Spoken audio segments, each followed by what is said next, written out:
राधे राधे दोस्तों, जय श्री कृष्णा। आज हम सुनेंगे श्री कृष्ण की बाल लीलाओं में से अक्रूर जी द्वारा स्तुति करना। तो आइए शुरू करते हैं हम इस कथा के बारे में। अक्रूर जी ने इस प्रकार स्तुति की। प्रिय भगवान, आप समस्त कारणों के परम कारण हैं तथा आप ही मूल एवं अविनाशी मूर्ति श्री नारायण हैं। मैं आपको सादर प्रणाम करता हूँ। आपकी नाभि से कमल प्रस्फुटित होता है तथा उस कमल में ब्रह्मांड के कर्ता ब्रह्मा जी का जन्म होता है। चूंकि ब्रह्मा जी इस ब्रह्मांड के कारण, अतः आप सभी कारणों के कारण हैं। भूमि, जल, पावक, गगन व समीर तथा अहंकार एवं महत तत्व आदि इस भौतिक सृष्टि के सभी तत्वों की उत्पत्ति आपकी विग्रह से होती है। जीवों की एवं समस्त भौतिक शक्ति, तटस्था शक्ति और प्रकृति की उत्पत्ति भी आपके ही शरीर से होती है। जीवात्माओं, मन, इंद्रियों के विषय तथा भूत जगत के प्रपंचों का नियमन करने वाले देवताओं की उत्पत्ति भी आपके श्री विग्रह से ही होती है। आप सबके परमात्मा हैं, किंतु आपके दिव्य स्वरूप का ज्ञान किसी को नहीं है। इस भौतिक जगत में सभी भौतिक प्रकृति के गुणों से प्रभावित रहते हैं। भौतिक प्रकृति के प्रभाव से आच्छादित होने के कारण ब्रह्मादि देवताएं भी आपकी त्रिगुणितातीत स्वरूप को ठीक ठाक नहीं जान पाते हैं। महान ऋषि, मुनि व योगी आपके श्री भगवान के रूप में पूजा करते हैं। जीवात्माओं, भौतिक सृष्टि एवं सभी देवताओं के मूल कारण के रूप में वे आपकी वंदना करते हैं। वे समस्त सृष्टि को आप में समाहित मानकर अपनी अर्चना करते हैं। कुछ ज्ञानी ब्राह्मण शास्त्रोक्त वैदिक पद्धति का अनुसरण करते हुए आपका पूजन करते हैं। वे विभिन्न देवताओं के नाम से विभिन्न यज्ञ करते हैं। कुछ लोगों को दिव्य ज्ञान की उपासना प्रिय है। वे अत्यंत शांत होते हैं तथा समस्त भौतिक क्रियाकलापों के त्याग कर दार्शनिक खोज के लिए ज्ञा यज्ञ में लगते हैं। कुछ ऐसे भी भक्त हैं जो आपकी पूजा भगवान के रूप में करते हैं, जिन्हें भागवत कहा जाता है। 5 रात्र की विधि में उचित रूप से दीक्षित होने के पश्चात वे अपने शरीर को तिलक से विभूषित कर आपकी विष्णु मूर्ति के विभिन्न रूपों की उपासना करते हैं। शैव नाम से प्रसिद्ध अन्य भक्त भी है, जो विभिन्न आचार्यों के अनुयायी हैं और आपके शिव के रूप में उपासना करते हैं। भगवत गीता में कहा गया है कि देवताओं की उपासना भी परोक्ष रूप से श्री भगवान का ही पूजन है, किंतु इस प्रकार की उपासना शास्त्रानुसार नहीं है, क्योंकि वस्तुतः उपास्य भगवान श्री भगवान नारायण ही है। ब्रह्मा शिवादिक देवता नारायण के श्री विग्रह से उत्पन्न होने वाले प्रकृति के गुणों के अवतार हैं। वस्तुतः सृष्टि से पूर्व श्री भगवान नारायण के अतिरिक्त किसी का अस्तित्व नहीं था। देवताओं की भक्ति नारायण की भक्ति के स्तर की नहीं है। अक्रूर जी ने यद्यपि देवताओं के भक्तों के मन किसी विशेष देवता पर केंद्रित रहते हैं, क्योंकि आप देवताओं समेत सभी जीवों के परमात्मा हैं, उनकी उपासना भी परोक्ष रूप से भी आपकी ही उपासना है। कभी कभी वर्षा ऋतु में पर्वत से बहने वाली छोटी नदियां सागर तक पहुंचने में असफल रहती हैं। कुछ सागर तक पहुंच जाती हैं और कुछ नहीं। इसी भांति देवताओं के भक्त आप तक पहुंच भी सकते हैं और नहीं भी।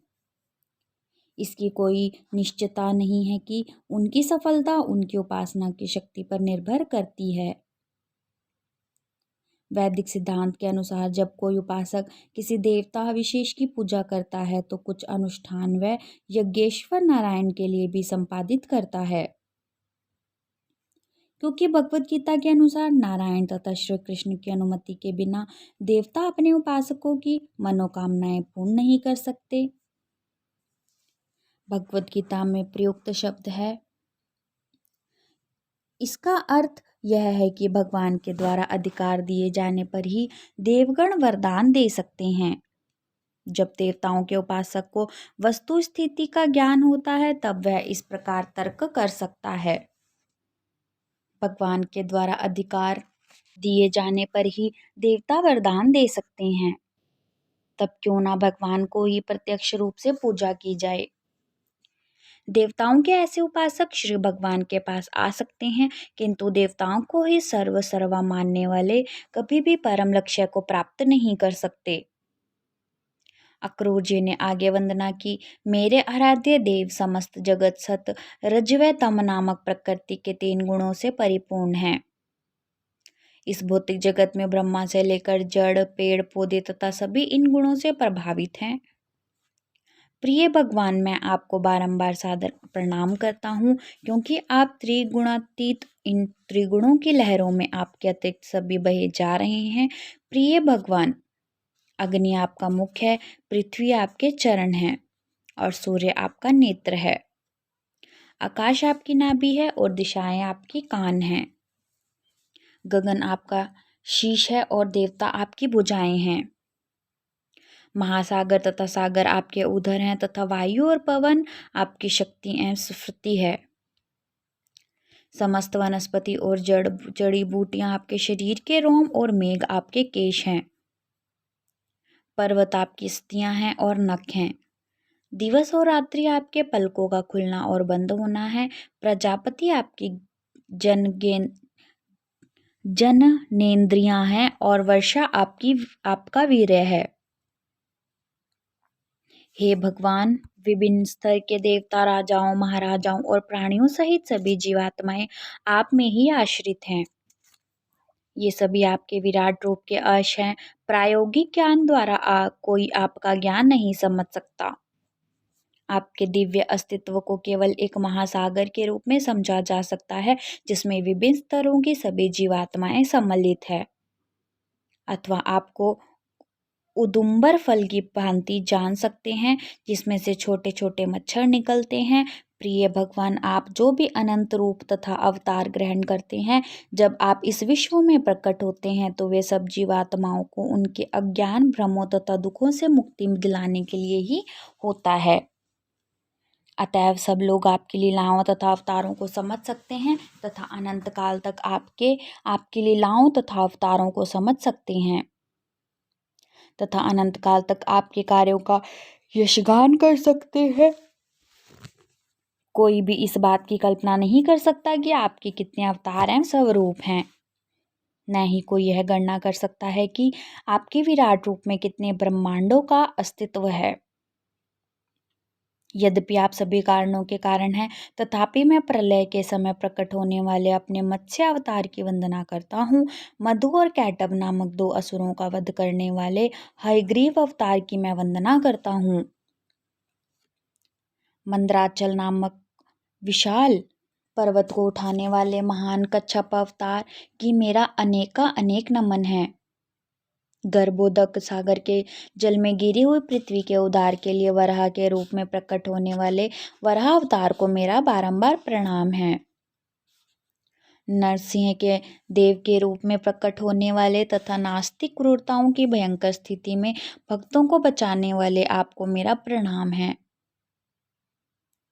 आपने वामन देव के रूप में प्रकट होकर तीनों लोकों को अपने चरण कमलों के विस्तार से नाप लिया था। आपको मेरा नमन है।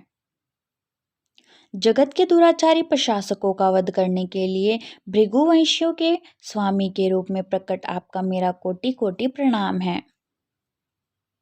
रावण आदि राक्षसों के वध के लिए आप श्री राम के रूप में अवतरित हुए और आपकी मैं विनम्र वंदना करता हूँ। आप सभी भक्तों और रघुकुलमणि भगवान श्री रामचंद्र के रूप में पूजे जाते हैं। श्री वासुदेव और श्री संकर्षण, श्री प्रद्युम्न तथा श्री अनिरुद्ध के रूप में प्रकट होने वाले आपको मेरा बारंबार वंदन है। नास्तिक व आसुरी प्रवृत्ति के लोगों को संभ्रमित करने के लिए आप भगवान बुद्ध के रूप में प्रकट हुए।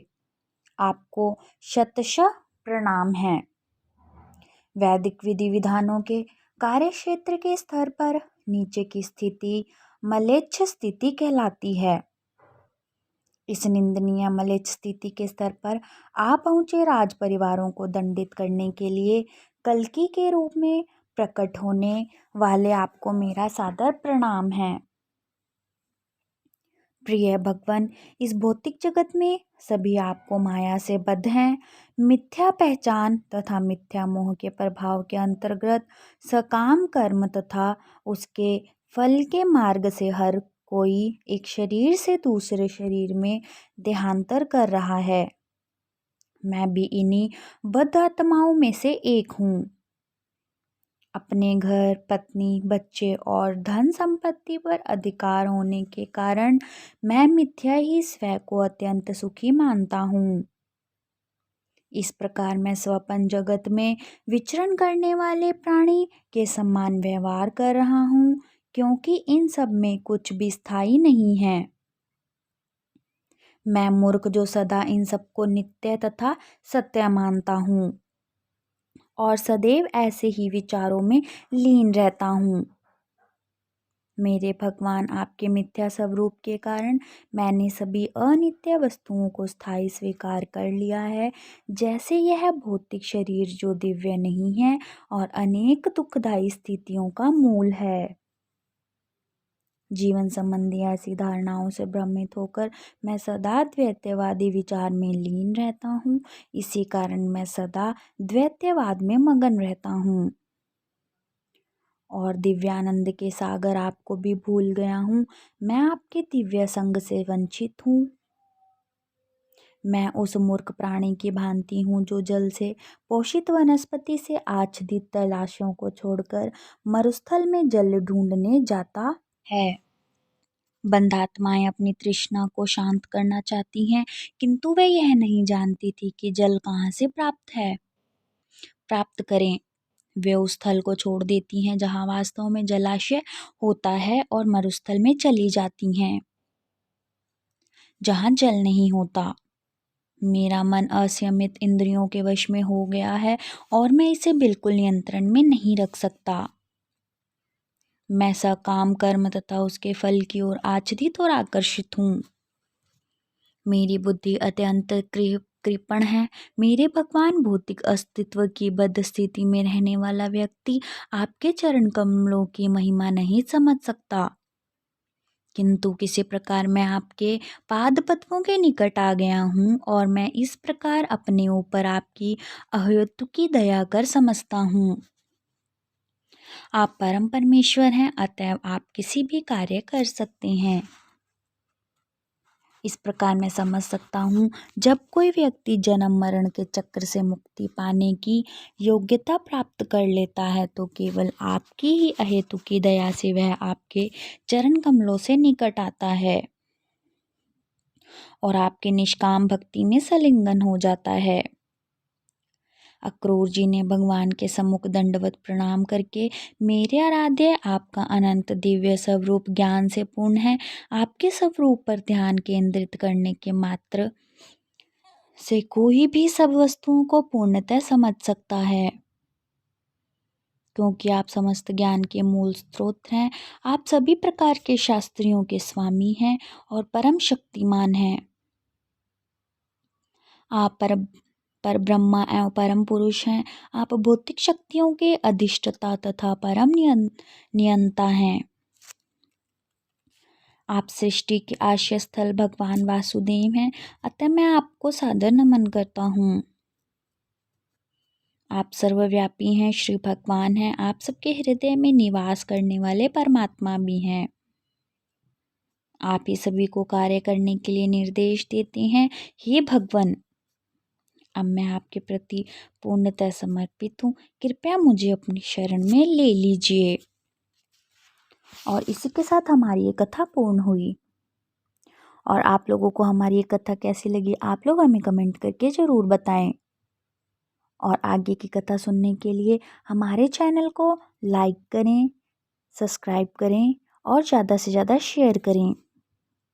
राधे राधे, जय श्री कृष्णा।